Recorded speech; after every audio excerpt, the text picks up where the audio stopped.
Sofía no era solo una agente inmobiliaria, era una artista del escape. Trabajaba con identidades diferentes en cada ciudad, vendía casas fantasma y desaparecía. 7 ciudades, 200 víctimas, 15 millones de pesos. ¿Cómo iban a encontrar el rastro de Sofía? En el elegante distrito de Polanco en Ciudad de México, Sofía Mendoza era conocida como la agente inmobiliaria que convertía sueños en realidad. Con 32 años, cabello rubio platinado hasta los hombros, ojos verdes penetrantes y una sonrisa que irradiaba confianza. Medía 1.68 metros y siempre vestía trajes sastre perfectamente ajustados que le daban un aire de profesionalismo absoluto. Su oficina en Mazarik era un templo de lujo, paredes de cristal, muebles de diseño italiano, y enormes pantallas donde proyectaba las propiedades más exclusivas de la ciudad. Pero lo que realmente diferenciaba a Sofía era su cartera de propiedades, mansiones que parecían salidas de una revista, penthouse con vistas impassibles, casas de playa que quitaban el aliento. Señor Ramírez, le decía a su cliente mientras señalaba una pantalla de 65 pulgadas, esta propiedad en Las Lomas es única en el mundo. 5 recámaras, 8 baños, piscina infinita con vista al valle, y un precio de solo 8 millones de pesos. Roberto Ramírez, un empresario exitoso de 45 años con cabello entrecano y barba cuidadosamente recortada, observaba las imágenes con asombro. Las fotografías mostraban una mansión de ensueño, mármol de Carrara, techos de 6 metros de altura, jardines que parecían sacados del paraíso. Es extraordinaria, Sofía. ¿Cuándo podemos verla? El propietario está de viaje en Europa por 3 semanas. Pero si está interesado, necesitamos actuar rápido. Tengo otros 2 compradores muy serios. Era la frase que Sofía repetía con cada cliente. Siempre había urgencia, siempre había otros compradores, siempre había una razón para acelerar el proceso. Sofía había perfeccionado su método durante 3 años. Utilizaba inteligencia artificial avanzada para generar fotografías hiperrealistas de propiedades que jamás habían existido. Sus imágenes eran tan convincentes que incluían hasta el reflejo correcto de la luz del sol según la ubicación geográfica que afirmaba. En su apartamento privado, lejos de la oficina lujosa, Sofía trabajaba en su verdadero laboratorio. 5 computadoras de alta gama, software de modelado 3D profesional, y bibliotecas enteras de texturas y materiales digitales. Cada propiedad comenzaba con una investigación meticulosa. Sofía estudiaba los vecindarios más exclusivos, analizaba los precios del mercado, e identificaba lotes vacíos o en construcción que podía usar como ubicaciones falsas. Luego venía la magia digital. Utilizando programas como Blender, 3ds Max y software de renderizado avanzado, construía mansiones virtuales completas. Cada detalle era perfecto, la textura del mármol, el reflejo en las ventanas, las sombras naturales, incluso el polen en las plantas. Pero el toque maestro de Sofía era su habilidad para crear historias convincentes alrededor de cada propiedad. No solo vendía casas, vendía narrativas. Esta mansión perteneció a un diplomático español, le contaba a María Fernández, una viuda adinerada de 58 años con cabello plateado elegantemente peinado y ojos azules llenos de nostalgia. Su esposa era paisajista, por eso los jardines son tan únicos. Están vendiendo porque regresan a Madrid. María observaba las fotografías en la tablet de Sofía, un jardín que parecía salido de Versalles, con fuentes de mármol y rosaledas perfectamente simétricas. Es exactamente lo que he buscado durante 2 años, suspiró María. ¿El precio? 12 millones de pesos, pero por ser el fin de mes, el propietario aceptaría 9 millones y cerramos esta semana. Sofía no trabajaba sola. Había creado un ecosistema completo de credibilidad. Tenía números telefónicos que dirigían a supuestos propietarios, en realidad, colaboradores con guiones preparados, páginas web profesionales de inmobiliarias falsas, e incluso perfiles en redes sociales llenos de testimoniales fabricados. Cuando los clientes pedían referencias, Sofía proporcionaba contactos de compradores anteriores que eran realmente parte de su red. Estos cómplices confirmaban historias elaboradas sobre propiedades fantásticas que habían comprado a través de Sofía. Hable con la señora Vázquez, le decía a sus clientes, dándoles el número de Carmen Vázquez, una actriz fracasada de 39 años con voz melodiosa que Sofía había reclutado. Ella compró una propiedad similar el año pasado. Carmen tenía memorizado un guión completo. Como Sofía había encontrado la casa perfecta para su familia, lo profesional que había sido el proceso, y lo feliz que estaba con su nueva mansión. Para los clientes más suspicaces, Sofía había desarrollado un truco psicológico ingenioso. Les mostraba propiedades reales primero. Visitaban casas normales que realmente existían, pero que según Sofía no estaban al nivel de lo que el cliente merecía. Esta casa está bien, decía mientras recorrían una mansión real de 6 millones de pesos, pero después de ver las propiedades exclusivas que tengo para usted, creo que se sentirá decepcionado. Era una técnica de contraste brillante. Después de ver propiedades reales decepcionantes, las imágenes digitales de las mansiones fantasma parecían aún más irresistibles. El momento más delicado de cada estafa era el proceso de pago. Sofía había desarrollado un sistema sofisticado que eliminaba sospechas y maximizaba los depósitos. Por la exclusividad de esta propiedad, explicaba, el propietario requiere un depósito del 40% para retirarla del mercado. Es una medida de seguridad estándar para propiedades de este nivel. Sofía nunca pedía el pago completo inmediatamente. Era demasiado sospechoso. En cambio, estructuraba el proceso en etapas que parecían razonables. Primer depósito. 20% para apartar la propiedad. Segundo depósito, 20% para iniciar el proceso legal. Pago final, 60% en la firma de escrituras. Por supuesto, Sofía desaparecía después del segundo depósito, cuando ya había obtenido el 40% del valor de la propiedad ficticia. Para una mansión de 10 millones de pesos, esto significaba 4 millones de ganancia limpia. Sus cuentas bancarias estaban distribuidas en 3 países diferentes, todas bajo nombres corporativos que hacían casi imposible rastrear el dinero hasta ella personalmente. Lo que hacía a Sofía verdaderamente peligrosa era su capacidad para reinventarse completamente. En Ciudad de México era Sofía Mendoza, la elegante agente inmobiliaria de Polanco. En Guadalajara se convertía en Carmen Herrera, una agente especializada en propiedades históricas del centro. En Monterrey operaba como Isabella Reyes, experta en desarrollos industriales. En Puebla era Valentina Torres, especialista en propiedades coloniales. Cada identidad tenía documentos perfectamente falsificados, historiales crediticios fabricados, y referencias cruzadas que reforzaban su autenticidad. El cambio no era solo documental. Sofía alteraba físicamente su apariencia para cada identidad, diferentes colores de cabello, lentes de contacto, forma de vestir, incluso modificaba ligeramente su acento y maneras de hablar. En Guadalajara, como Carmen Herrera, llevaba el cabello castaño oscuro recogido en un moño conservador, usaba gafas de marco grueso, y vestía ropa más formal y tradicional. Su personalidad también cambiaba, era más reservada, hablaba con acento jalisciense sutil, y se especializaba en la historia arquitectónica local. Esta casona del siglo XVIII, le decía a Eduardo Sánchez, un coleccionista de arte de 52 años con bigote canoso, perteneció a la familia Cuesta, una de las más prominentes durante el virreinato. Los frescos del techo principal son originales de 1784. Las fotografías que le mostraba eran obras maestras de manipulación digital, techos con frescos barrocos, escalinatas de cantera rosa, patios con fuentes coloniales que parecían auténticos. Sofía no dejaba nada al azar.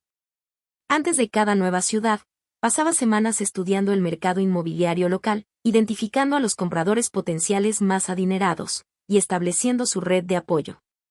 Utilizaba detectives privados corruptos para investigar a sus futuros clientes, sus ingresos, sus debilidades emocionales, sus sueños inmobiliarios. Esta información le permitía personalizar cada estafa perfectamente. Señor García, le decía a un empresario recién divorciado en Monterrey, sé que está buscando un nuevo comienzo después de los cambios recientes en su vida. Esta propiedad le dará la privacidad y el estatus que merece. Sofía sabía exactamente qué botones emocionales presionar con cada cliente. Para los nuevos ricos, enfatizaba el estatus y la exclusividad. Para los empresarios establecidos, hablaba de inversión y valorización. Para las personas mayores, se centraba en el legado y la tranquilidad. Además, mantenía un sistema de alerta temprana. Tenía contactos en bancos, oficinas gubernamentales, y firmas legales que le avisaban si alguien comenzaba a investigarla o si sus víctimas anteriores empezaban a hacer preguntas peligrosas. El error de Sofía comenzó en Puebla, durante su cuarta operación como Valentina Torres. Su víctima era Arturo Mendoza, un ingeniero jubilado de 67 años con cabello completamente blanco y una precisión obsesiva para los detalles. Arturo había hecho fortuna en la construcción y conocía cada aspecto técnico de la arquitectura. Cuando Sofía le mostró las fotografías de una hacienda restaurada del siglo XVII, Arturo comenzó a hacer preguntas muy específicas. Las vigas de ese techo, señaló Arturo, ajustándose sus anteojos, no corresponden al estilo de construcción poblano de esa época. Y la orientación de las ventanas del segundo piso crearía problemas estructurales graves.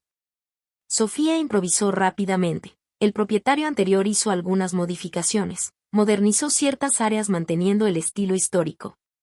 Pero Arturo no se conformó. Esa noche, utilizó software de análisis arquitectónico para examinar las fotografías más detalladamente. Los metadatos de las imágenes, que Sofía había olvidado limpiar completamente, revelaron que habían sido renderizadas digitalmente. Arturo contactó a un amigo investigador privado, que comenzó a hacer preguntas incómodas sobre Valentina Torres. Descubrieron que su licencia de agente inmobiliario era falsa, que la dirección de su oficina era un apartado postal, y que ninguno de sus supuestos clientes anteriores existía realmente. Cuando Arturo presentó una denuncia formal, desencadenó una investigación que pronto reveló la verdadera magnitud de las operaciones de Sofía.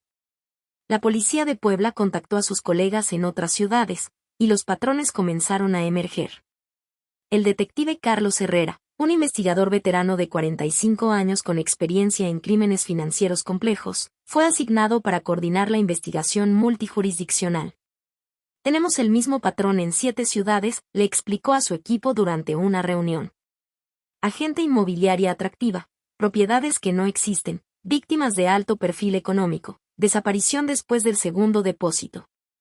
Herrera había visto muchos casos de fraude inmobiliario, pero nunca algo tan sofisticado y coordinado. El nivel de planificación, la calidad de los documentos falsos, y la precisión de las imágenes digitales indicaban que estaban tratando con una criminal excepcionalmente inteligente. Esta no es una estafadora amateur, continuó Herrera. Estamos persiguiendo a alguien con conocimientos técnicos avanzados, recursos considerables, y una red de cómplices bien entrenada. La investigación reveló que Sofía había robado aproximadamente 15 millones de pesos de más de 200 víctimas a lo largo de 3 años. Cada ciudad había sido cuidadosamente seleccionada, mercados inmobiliarios activos, población adinerada, y sistemas legales que dificultaban la cooperación entre jurisdicciones. A medida que la investigación se intensificaba, Sofía percibió el peligro. Sus contactos en el sistema le avisaron que las autoridades habían conectado sus diferentes identidades. Era hora de ejecutar su plan de escape final. Sofía había preparado meticulosamente para este momento. Tenía pasaportes falsos de 3 países diferentes, cuentas bancarias en paraísos fiscales, y un apartamento seguro en Costa Rica donde podía desaparecer permanentemente. Pero había subestimado la determinación del detective Herrera.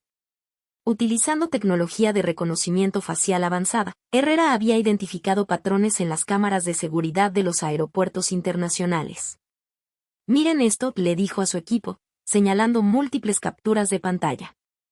La misma mujer, diferentes identidades, mismos gestos corporales. Cambia el cabello, los lentes, la ropa, pero su forma de caminar es idéntica.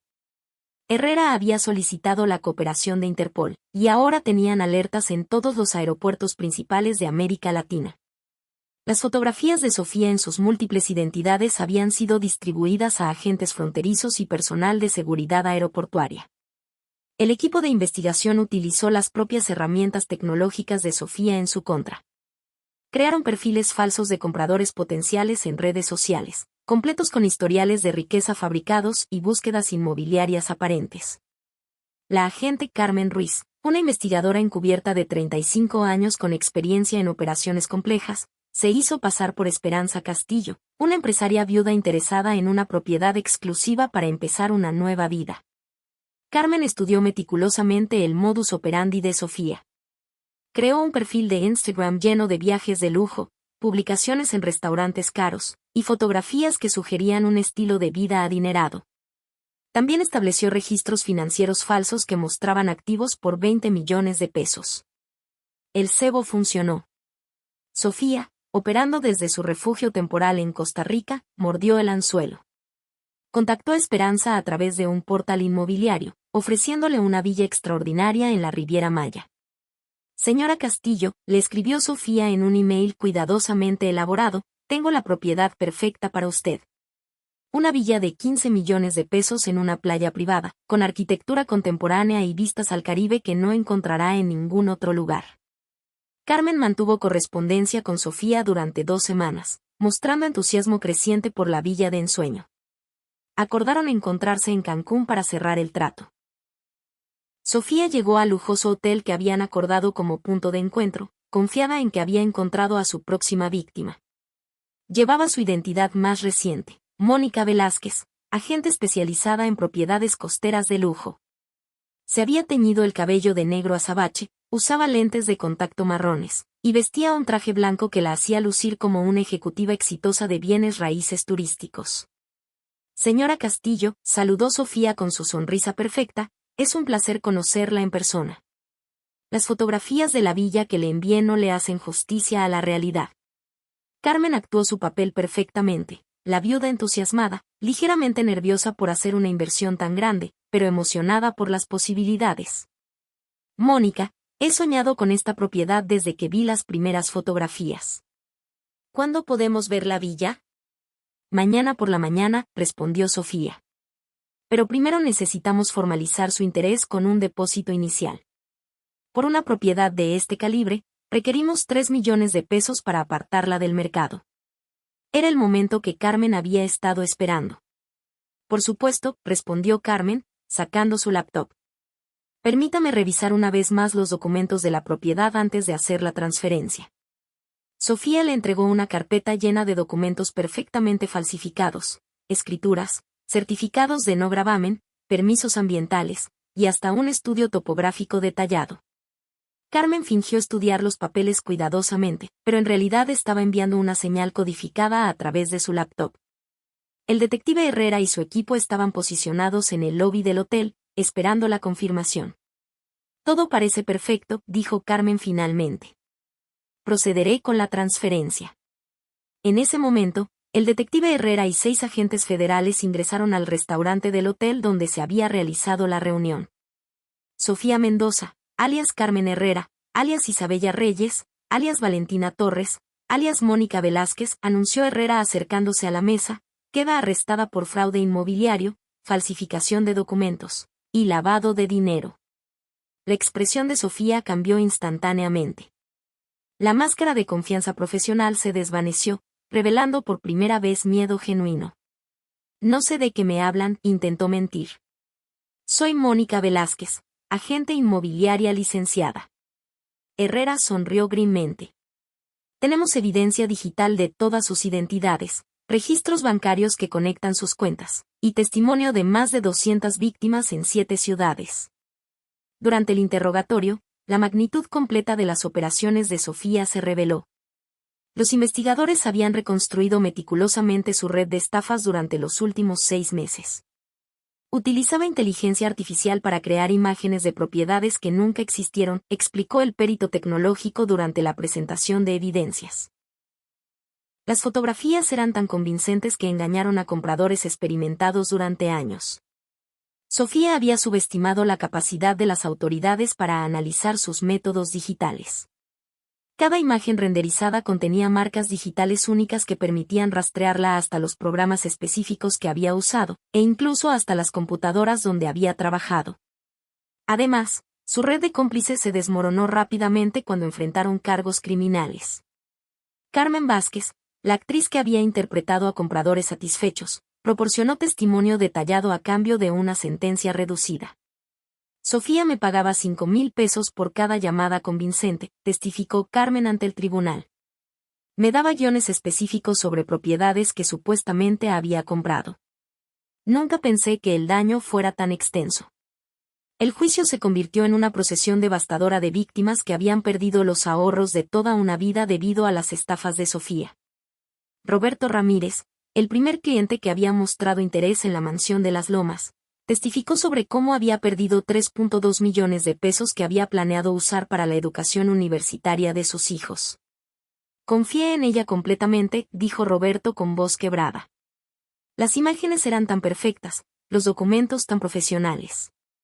Nunca imaginé que alguien pudiera crear una ilusión tan elaborada. María Fernández, la viuda que había soñado con los jardines de la mansión diplomática inexistente, había perdido 3.6 millones de pesos de su pensión de jubilación. Era exactamente la casa donde había soñado pasar mis años dorados, testificó María. Sofía sabía exactamente qué decirme para hacer que mi sueño pareciera al alcance de mis manos. Arturo Mendoza, cuyas sospechas técnicas habían iniciado la investigación, se convirtió en el testigo estrella de la fiscalía.